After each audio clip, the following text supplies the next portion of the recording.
Hello lovelies, I'm gonna make something really tasty today because I'm actually in a summer mood. It's quite warm today and so I thought I'm gonna make you my very famous fudge, but I'm gonna make a lemon meringue fudge version. So that's gonna be extremely tasty.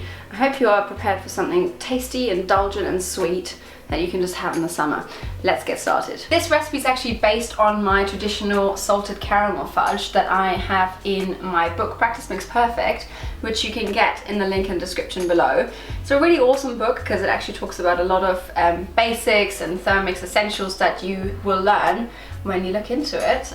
Check it out definitely, but this is basically based on that, but I'm adding a few extras to make it a little bit more lemony. I'm gonna start with the white chocolate. Just pop it right in and we're going to blitz it up and then we're going to take it back out because we want the chocolate later on. Now that this is small and nicely chopped up, essentially just going to pop that to the side. I'm just going to put it in my bowl, and don't worry if there's a tiny bit left over, it doesn't really matter. And you don't have to rinse the bowl again because you're going to be cooking your caramel base now. I start with some butter. Adding some, this is fridge temperature butter, you don't need to warm this up because you're going to be cooking it anyway now. Then I'm going to add in some brown sugar. Now if you want to make this a little bit lighter, because obviously lemon fudge should really be quite light, you can also use a lighter sugar. I still stick to my brown sugar because I find it really nice and tasty. Then we're going to add in a whole can of condensed milk. Just pop that right in there.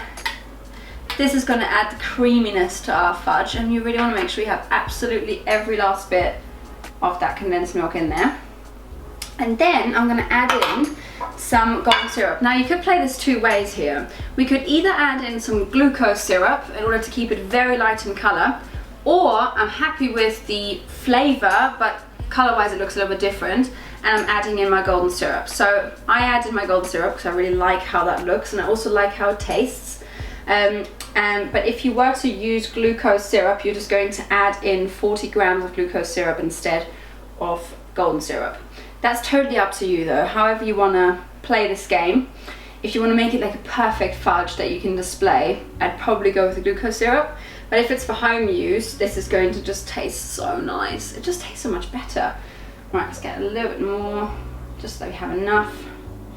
There we go.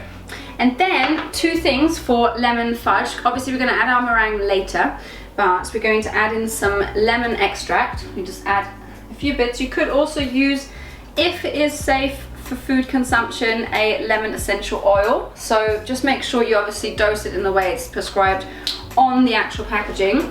And then I'm adding in a tiny bit of lemon colored, so yellow, really good nice yellow gel food coloring. This is totally up to you if you want to do it or not. You don't have to do this bit. I just want it to look really nice and yellowy, so just pop that in. I recommend gel food coloring because the gel food coloring is a lot better than a liquid food coloring, and it just gives you a much better color and texture as well. It doesn't liquidify too much. And once that's in, I'm going to turn this whole thing on. 20 minutes.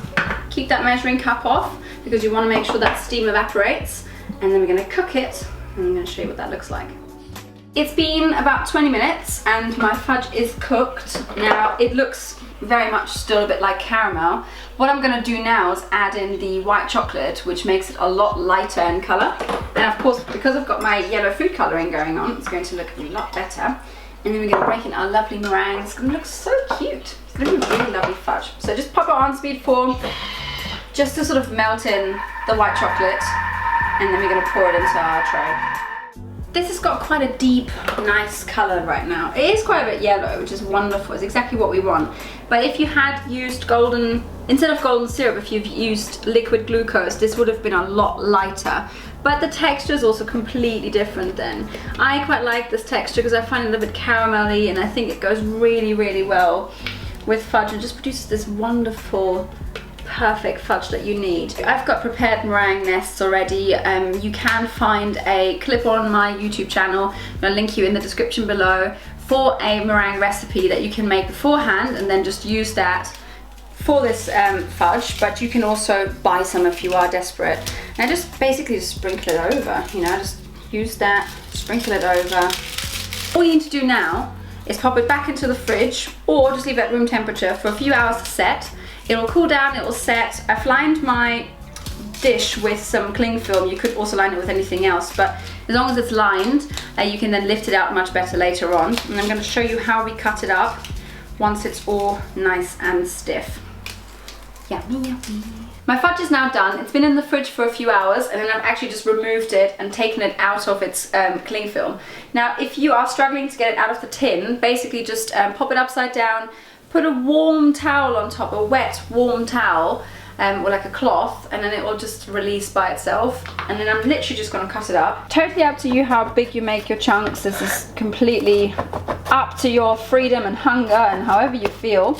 Has it perfect? You see this really nice and squidgy, not too much fudge. And I'm just going to, should I just try it? I'm just going to try it. Look at that. That's so good.